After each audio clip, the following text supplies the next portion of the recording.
అని, నా కోసం కాలు ఇరగొట్టుకున్న తల్లి కోసం నేను నిద్ర మానుకొని కూర్చుంటానని ఆమె పడక దగ్గర నిద్ర మానుకొని కూర్చొని గోజాడే కొడుకేడి, కూతురేది?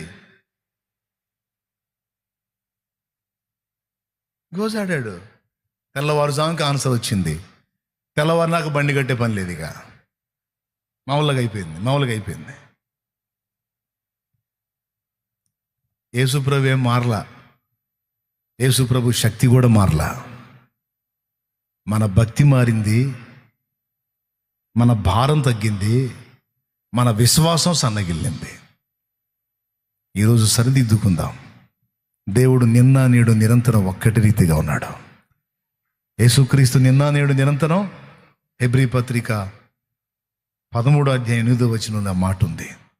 ఆయన మార్పు లేనివాడు, ఆయన నామంలో శక్తి కూడా తగ్గలేదు. కానీ విశ్వాసుల్లో